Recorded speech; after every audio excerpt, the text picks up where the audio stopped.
Baby, I'm thinking of kissing and licking and rubbing and touching.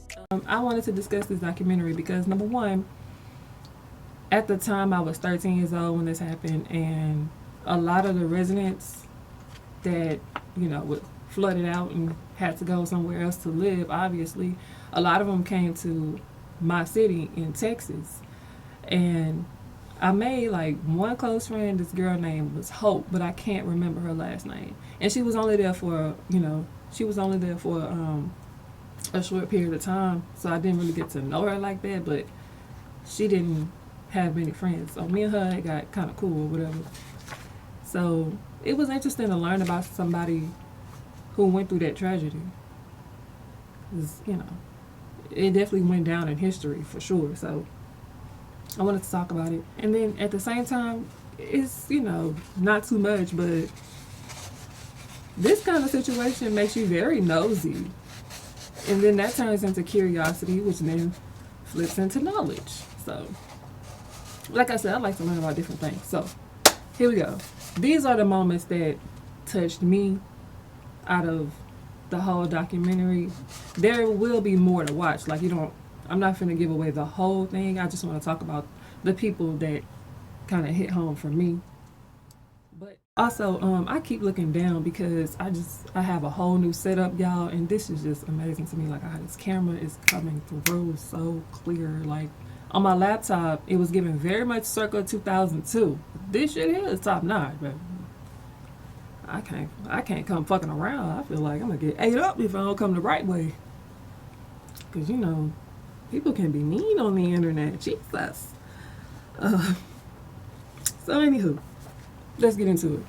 So this is the Mississippi River over here on this side, and the levee blocking that is 23 feet. This is over here, Lake Pontchartrain, and the levee over there is 17.5 feet. I believe Hurricane Katrina the storm surge was 28 feet. So that's walls over those levees. And water is the most powerful element anyway. So knocking them levees through is no problem for some strong ass water. You know what I'm saying? The boulders on the seawall during the hurricane, because there are hurricanes in where I live too, and knocking those boulders up on the seawall is no problem for a hurricane. So I can only imagine some levees that ain't even tall enough to. Like, come on, bro. New Orleans had previously experienced severe hurricanes, most notably Betsy, which was a Category 4 in 1965, and Camille, Category 5 in 1969. After Betsy, which caused significant flooding in the lower Ninth Ward, the U.S. Army Corps of Engineers upgraded the city's levee system to prevent storm surge from entering vulnerable neighborhoods. However, Katrina's intensity and resulting storm surge far exceeded the city's protections. So, and then people were also discussing intentional levee breaches to save the CBD, the Central Business District. Excuse me, y'all. I just got through smoking, baby. My guy's cotton mouth like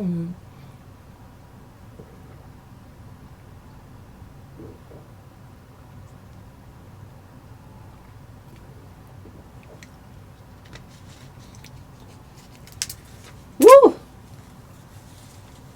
I bet that swallow was coming through. I got a new mic too. Excuse that. Mouth dry as hell. Okay. Yeah, so people were discussing possible levee breaches done on purpose, which caused the public to mistrust the government in their state. So, I've actually heard that before. Like, that's like a known theory that they purposely had those levees, broken, because it will save the businesses in town rather than, flood out the most important area of the city, you know what I mean? Which is where you shop, Central Business District. And they looking at the poor neighborhoods like, well, what's the big deal if we flood that shit out? We could rebuild, we could write checks, get people in new houses, whatever. But this business district got to go untouched. And it's crazy that people actually think that way. well, people put dogs over our lives, so. But we ain't gonna get into that. One of the largest drainage pumping stations in the world. So this is one of many. I'm not sure of the exact number of how many they have, but this is one of many.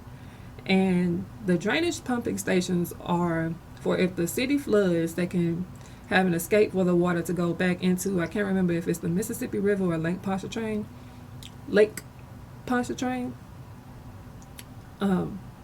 But it's to have an escape for the water to exit out of the city. And I believe many of them failed. That was the reason why New Orleans flooded. It wasn't from the storm. They actually survived the storm. What caused the flooding was the levees breaking. And when the water didn't have anywhere else to go, because New Orleans is shaped like a bowl, the water seeped, just seeped right into the city and filled it up. Like a cereal bowl with milk. Filled it right up.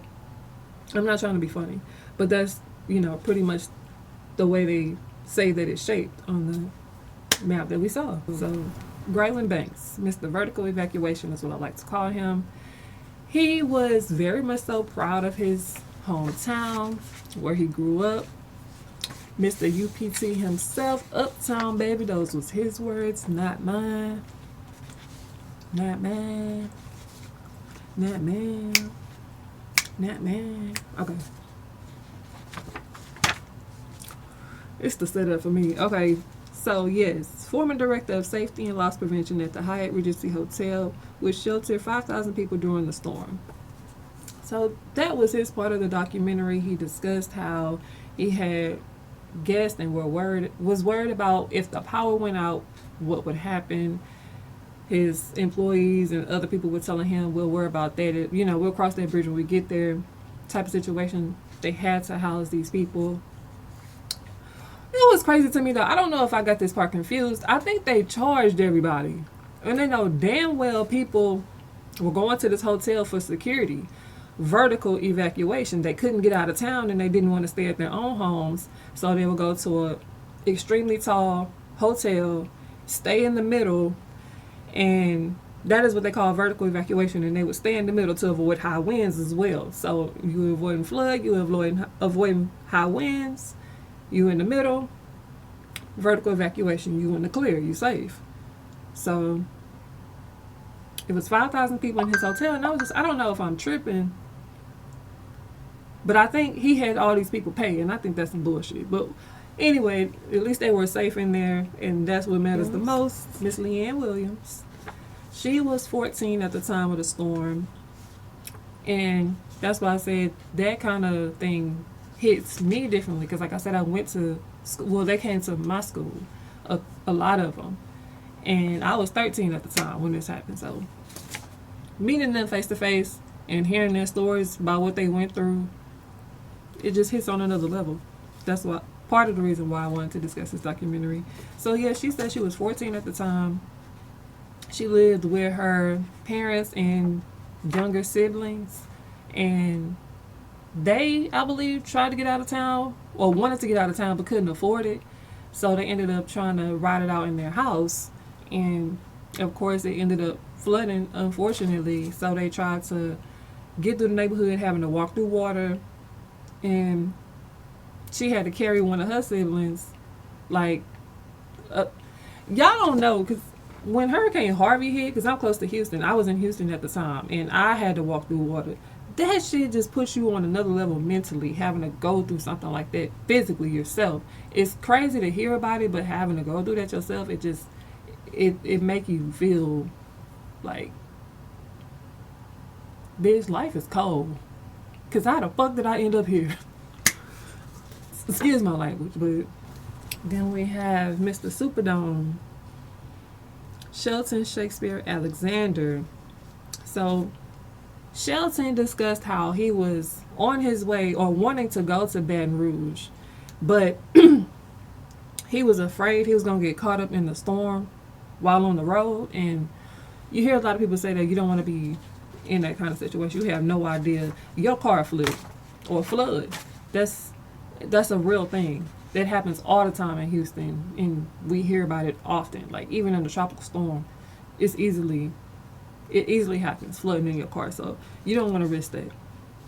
So he didn't want to get caught up in the storm. He didn't want to take no chance. So he decided to go. Him and his cousin decided to go to the Superdome. He talked about how his experience in the Superdome was so completely and totally horrendous. Basically, from start to finish, it was a bad experience. He said the restrooms filled up very quickly. Everything was overflowing. 1, 2, and then some, baby. It was a lot going on. And then with so many people crowded in there, mixing all those body odors and everything else, you know, people probably ain't bathed since last Tuesday. It's Saturday. Like, who knows? He was basically saying it was funky in there because he was like, all these body odors and things like that. I can't remember his words verbatim, but I remember he said that. And then he also talked about how it was hard for them to get out of there because they was basically being held hostage. After the storm, the city was flooded, so they weren't being allowed to leave the Superdome because they really wouldn't have nowhere to go. Back to danger because everybody's house was pretty much still flooded. 80% of the city was flooded. So 9 times out of 10, that was a no-go. Excuse me. So on the official side, you kind of understand why they did it. They was trying to keep people safe, preventing more harm because people had already died in the storm. It makes sense, but on the civilian side, you looking at it like, bitch, if you don't let me out of here, I want to go. But yes, that was his experience in the Superdome, and he said it was just him and his cousin in there, and after being held hostage, being stuck in the Superdome, him and a couple other people found a way to escape, and then I believe they went to the convention center, which had a lot less people, because where he was in the Superdome, it was thousands and thousands, like 20,000 plus people in there. So you can imagine, like, also we heard about, I don't know if it was in this documentary, I can't remember, but I know for sure we heard about it happening back in the day, assaults and rhymes with grape, okay? All that type of crazy shit happening. So that's what was going on in his experience. And also I found him to be attractive for some reason. I don't know if it was his voice. I don't know if it's because I like a man. That's a man, you know what I mean? But it was something about him, so I wanted to include him. Okay, so we got the Landrys. This is the mother and daughter. I believe the mother's name is pronounced Adonika. And if I'm getting that wrong, I'm so sorry. I don't mean no harm. I just didn't hear nobody say their name out loud, so I'm just reading it as it look, okay? So this is Adonika on the right, and her daughter with the shades. She was 10 years old at the time of the storm. Adonika said she called her grandma, sweet, hey, Granny, I'm gonna need you to pack it up. We getting the fuck out of town, okay? Let's go. Grandma on the phone like, no, baby, I don't want to like be no financial harm on you, boo. Like, I know, like, you got it hard right now. We penny pinching at this point. I'm not gonna do that to you. Granddaughter Adonika is like, I ain't trying to hear none of that shit. I'm coming to get you.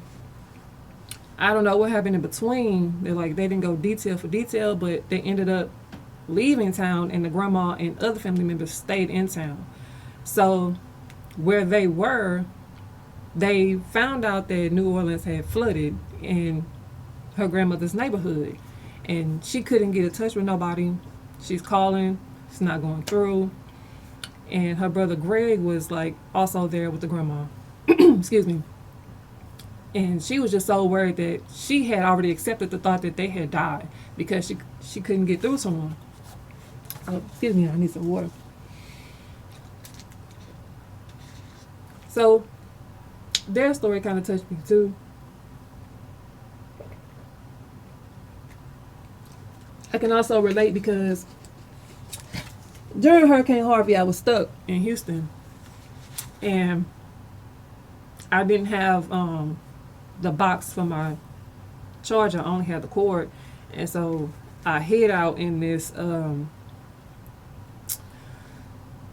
was like a cathedral or something. And girl, I don't even know. But I was hiding out in this like huge, massive church, and you know, at that night, I started peeking around and I noticed that nobody else was in there. Like, this is a crazy story, y'all. I can tell this in another video, but yeah, I was ducked out, like in the corner, hiding in the church because they were making people leave, and I didn't know where they were taking them, and I was already far enough away from home. I didn't have my car. It was back at the house. I ended up in Houston on a date. Like, this is crazy. But yeah, having to go through that, and then my brother's trying to get in touch with me to get me back home. It was a crazy time. So that's why I can understand the worry, and that's why their story like hit home for me. Kathleen Blanco, she had me side-eyeing her ass too, because in her interview she was more concerned about asking people to pray and having the army guard the residents, the civilians. Like, you represent these people. Why are you treating them like total criminals? Tell me how you really feel, you know what I mean? Kathleen irked me because, like I said, the first visual they showed of her, she was telling people she was asking people for prayer. Like, in an official setting like this, just saying, all we need is you guys just pray. Now, don't get me wrong, I'm a Christian, I believe in God heavily, but I feel like somebody in an official position like that, once again, should have more of a concrete plan, more of a assuring answer than just telling people, just pray. Like, I feel like her, along with him, that mother right there next to her, this one, Mr. Baldhead, both of them played around. They played in the people's face, and I'm gonna get on his ass too. Y'all got them out there pretty much having to fend for themselves, and you expect them to do what while they wait for y'all to get off y'all asses. It seems like all y'all was doing is just sitting on y'all ass, in my opinion. Y'all wasn't doing shit to help them. What else do you expect people to do when they're hungry? They're gonna get pissed off. They're gonna want to fight. They're gonna want to steal. We just want to eat and calm down, okay? And for her to call the army to guard these people because they're criminals, girl, get the fuck out of here. Like, real talk. She irked me for that, because how dare you? How dare you even, like, think that, oh, immediate answer, they're criminals. You ain't even thinking about it. They probably out there hungry trying to steal some bread and bologna. Like, bro, come on. But every time I look at this man, I just can't believe him, because for you to be in such a important position as he was, to not have the sense of urgency that he should have had to get those people out that city, it makes you just want to knock his fucking head off his shoulders. Like, sir, you failed him. And at first I was gonna get on here and cuss his ass out, but I'm going to give you a little bit of grace today. Because I'm pretty sure over the years, people done probably damn near swung on your ass. And you deserved it. You did. But what I got to say about you can't weigh no more heavy than it already do. But you failed them people. Your lack of urgency drove me up a wall. I'm going to just read what I wrote. Every single time he spoke, you would have thought he was orchestrating the quiet, and whoever showed up cool, whoever didn't, oh well. He started out by saying voluntary evacuation, then switched to mandatory evacuation at the last damn minute. Literally 20 hours before landfall, his exact words were, "This is a very dangerous storm. New Orleans is definitely a target. So why wait to send down a mandatory evacuation? You can't afford to hesitate like that when you're in a position of power. You have the lives of thousands of people in your hands, and his hesitation cost people their lives." On one hand, I feel bad for him, but on the other hand, I can't, because even if you did all you could to get people out of town and absolutely nothing happened, well, at least you got everybody to safety just in case. Better to be safe than sorry. Robert Greene. So this interviewee, his story touched me the most. Like, his experience was the only one that brought like actual tears to my eyes, and it's not easy to make me cry. So listening to him describe everything that happened, everything that he went through, like actually during the storm, if you got a soft heart and you actually care about people, you're gonna cry listening to him. I ain't even gonna hold you, because I sure did. His whole family, him, his brother, his mom, who was very sickly at the time, his cousin, who was mentally challenged, and 3 granddaughters, a 2-year-old, 3-year-old, and a 4-year-old.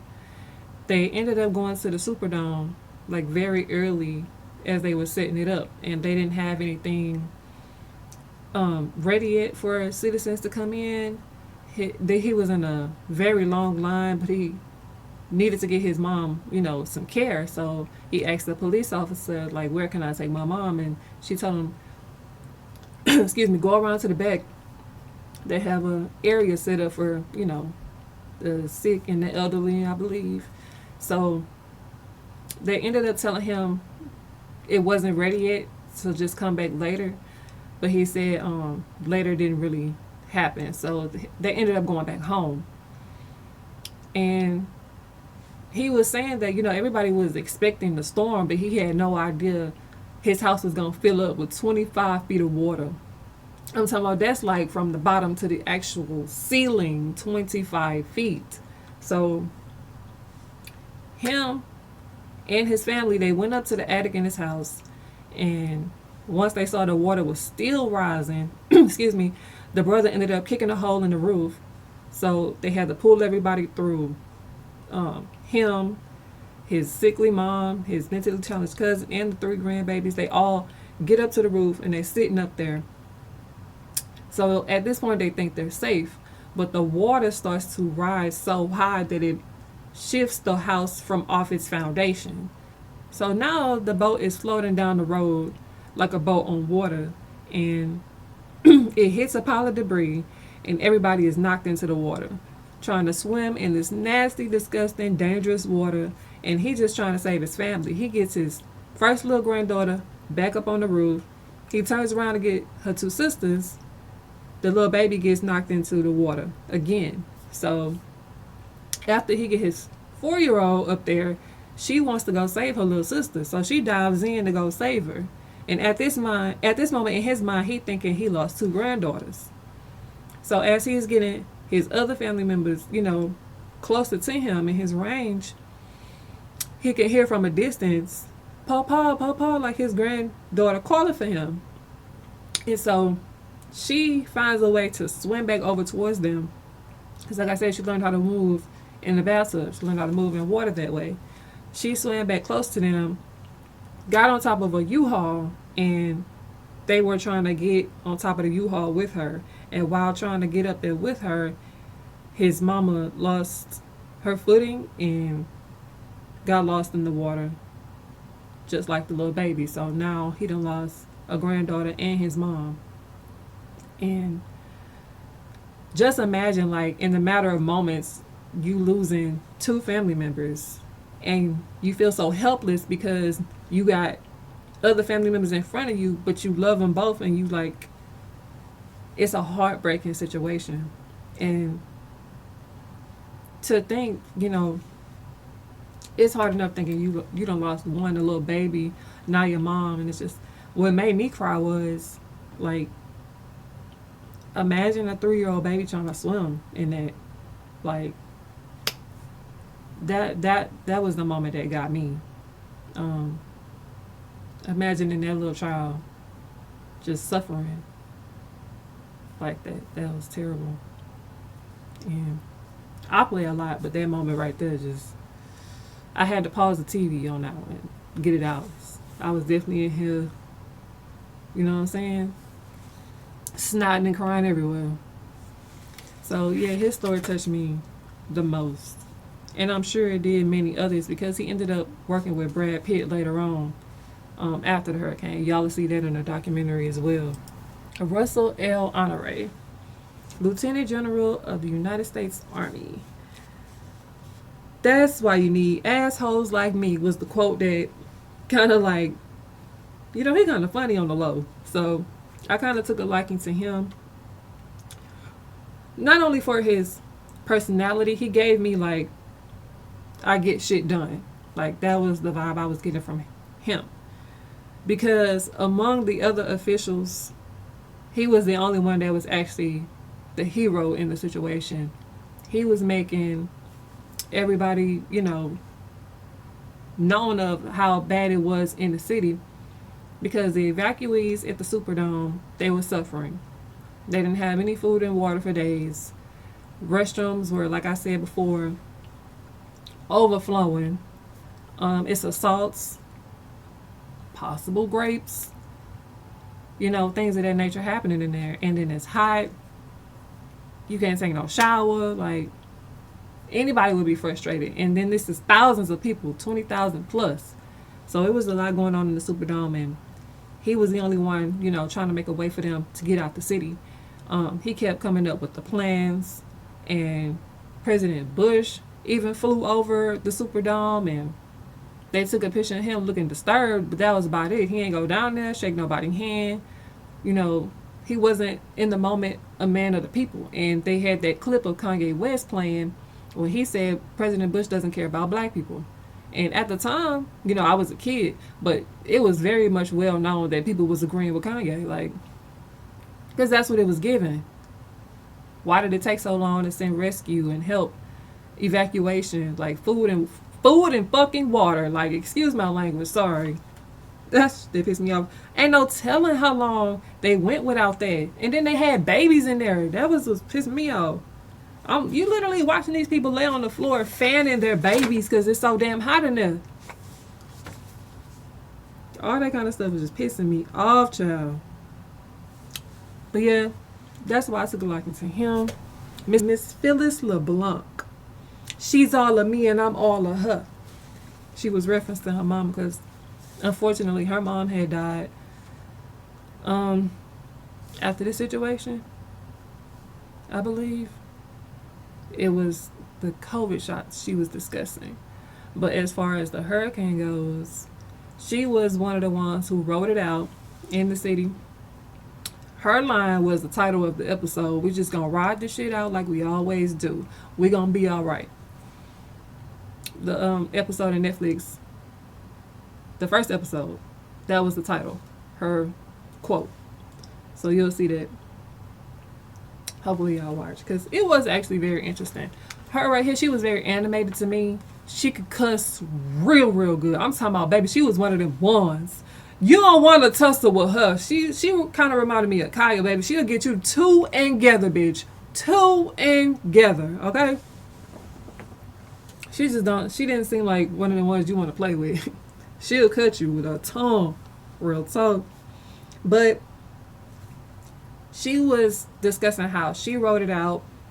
Hurricane Katrina wasn't as bad as people think. She was one of the ones to actually let it be known that Hurricane Katrina was not what did New Orleans in. They survived Katrina. Those are her words. We survived Katrina. The levees breaking is what did New Orleans in. She let that be well known. Because if you watch the footage, it really did, like the mapping of the storm, you can see how Hurricane Katrina was a Category 5 and New Orleans did get, some damage. But other than that, like, if it wasn't for the levees breaking, they could have went day to day like they were and just had, like, maybe a cleanup crew come through or whatever the case may be. But because the levees broke and all that water leaked right into the city, that's what flooded the town. So it wasn't the storm, it was the levees failing. So that's why I liked her. She was cool. And then this was my favorite interviewee, Miss Valerie Jean-Marie. First of all, I love her name. Yes, ma'am. It's pretty as hell. I love it. That's what she seemed, very cool and down to earth and easy to talk to because of the way she was, conversing with, I believe it's Spike Lee behind the camera at the moment. She just seemed like, well, baby, if you want me to give it to you, I'm going to give it to you. And Miss Valerie was Miss, what was the quote I had for her? I'm going to get the higher ground. How much higher you want me to go? That was her. That's why she made me laugh. She said her son worked at a hotel, so she also ended up doing the vertical evacuation. Went to a hotel and stayed in the middle. And the windows ended up busting, so they had to move to another floor because, for safety reasons, obviously. But they were also afraid of the roof caving in, if I'm not mistaken. That might be the Regency Hotel. I might be mixing that up. But that was her experience. She did the vertical evacuation. And afterwards, during her interview, actually, she was talking about how she doesn't drive. Still to this day, she ain't learned how to drive. And I just want to let it be known, people learn how to drive, okay? Like, I liked her, don't get me wrong. I did like her, but I have an 83-year-old aunt who ain't never drove a day in her life, so excuse me. She reminded me of my aunt, and it was just kind of funny. Like, I think people who don't know how to drive tickle me, because why you ain't never learn? That is such an essential tool in life. Learn how to drive, y'all. It's not that hard. So yes, she did the vertical evacuation as well. And after the storm hit, she watched on the news how bad the Superdome was. And she didn't want to go there, but they couldn't stay at the hotel, I believe. They had to leave. They had to exit the hotel, I guess, for cleanup or something. I'm not sure. But they ended up leaving the hotel. They didn't want to go to the Superdome, her and her son. So they ended up going back to her house because where her house was, she was kind of in the richer neighborhood, so her house didn't have any damage.